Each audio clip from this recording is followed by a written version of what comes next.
ಇನ್ನೇನ್ ಸತ್ತ ಹೊಕ್ಕೇನ ಅನ್ನೋ ಲೆವೆಲಿಗೆ ಸುಸ್ತಾಗತೈತಿ. ಆದ್ರೂ ಇವತ್ ಮಂಡೇ ನಂದ್ ಲೆಗ್ ಡೇ ಕಂಪ್ಲೀಟ್ ಮಾಡೇನಂದ್ರ ಥಿಂಕ್ ಮಾಡ್ರಿ ಯಾ ಲೆವೆಲ್ಗೆ ಮೋಟಿವೇಟೆಡ್ ನನ್ ಗೋಲ್ ಮೇಲೆ ಅಬ್ಸೆಸ್ಡ್ ಅದೇನಂತ ಹೇಳಿ.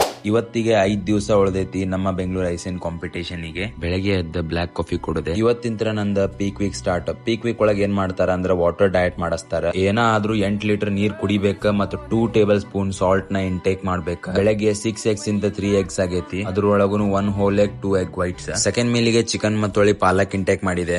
ಎವ್ರಿ ಟೈಮ್ ಚಿಕನ್ ಒಳಗ ಮಸಾಲಾ ಇರ್ತಿತ್ತ, ಇವತ್ತು ಅದು ಕ್ಯಾನ್ಸಲ್ ಮಾಡ್ಯಾರ. ಲಿಟ್ರಲಿ ಹೇಳ್ಬೇಕಂದ್ರ ಬಾಳ ಸುಸ್ತಾಗತೈತಿ. ಎದ್ದು ಬ್ರಷ್ ಮಾಡಾಕನು ತ್ರಾಸ ಆಗತೈತಿ. ಎಷ್ಟ ಕಷ್ಟ ಆದ್ರೂ ತಡ್ಕೊಂಡ್ ಫ್ರೆಶ್ ಅಪ್ ಆಗಿ ಜಿಮ್ಮಿಗೆ ಹೋಗ್ಬೇಕಂತ ರೆಡಿ ಆಗಿ ಜಿಮ್ ಕಡೆ ಹೊಂಟೆ. ಹೇಳ್ಬೇಕಂದ್ರು ಇಲ್ಲಿ ಬಾಳ್ ಮಂದಿಗೆ ನೋಡೇನಿ, ಯಾರಾದ್ರೂ ಅವ್ರ ಜೊತೆ ಒಬ್ರು ಸಪೋರ್ಟ್ ಅದಾರ. ಬಟ್ ನಾ ಇಲ್ಲಿ ಮಟ ನಾ ಒಬ್ಬನ ಬಂದೇನಿ. ನಾ ಎಡಿಟಿಂಗ್ ಮಾಡಿ ನಾನ ಡೈಲಿ ಪೋಸ್ಟ್ ಮಾಡಾತೇನಿ. ನಿಮ್ ಸಪೋರ್ಟ್ ಹಂಗ ಇರ್ಲಿ. ಇನ್ನೇನ್ ಸತ್ತ ಹೊಕ್ಕೇನ ಅನ್ನೋ ಲೆವೆಲಿಗೆ ಸುಸ್ತಾಗತೈತಿ. ಆದ್ರೂ ಇವತ್ ಮಂಡೇ ನಂದ್ ಲೆಗ್ ಡೇ ಕಂಪ್ಲೀಟ್ ಮಾಡೇನಂದ್ರ ಥಿಂಕ್ ಮಾಡ್ರಿ ಯಾ ಲೆವೆಲ್ಗೆ ಮೋಟಿವೇಟೆಡ್ ನನ್ ಗೋಲ್ ಮೇಲೆ ಅಬ್ಸೆಸ್ಡ್ ಅದೇನಂತ ಹೇಳಿ. ವರ್ಕೌಟ್ ಎಲ್ಲಾ ಮುಗಿಸ್ಕೊಂಡ್ ನನ್ ಕಾರ್ಡಿಯೋ ಕಂಪ್ಲೀಟ್ ಮಾಡಾಕ ಅಂತ ಹೇಳಿ ಟ್ರೆಡ್ಮಿಲ್ ಹತ್ತಿದೆ. ಅವಾಗ ಈ ವ್ಯೂ ನೋಡಿದೆ ಜಿಮ್ ಇಂತ್ರ ಸೈಕ್ ಇತ್ತ. ಈ ವ್ಲಾಗ್ಸ್ ನ ಕಂಟಿನ್ಯೂಸ್ ಆಗಿ ನೋಡ್ಕೊಂತೀರಿ. ನಾಳೆ ವ್ಲಾಗ್ ಒಳಗೆ ಇನ್ನು ಎಷ್ಟು ಲೀಟರ್ ವಾಟರ್ ಇಂಟೇಕ್ ಮಾಡ್ತೇವಿ ಮತ್ತೆ ಬಾಡಿ ಕಂಡೀಷನ್ ಹೆಂಗಿರ್ತದೆ ಅಂತ ಹೇಳ್ತೀನಿ. ನನ್ 3rd ಮೀಲು ಕಂಪ್ಲೀಟ್ ಮಾಡಿದೆ. ಸಿಗ್ತೀನಿ ನಿಮ್ಗೆ ನಾಳೆ. Take care. ಬಾಯ್ ಬಾಯ್.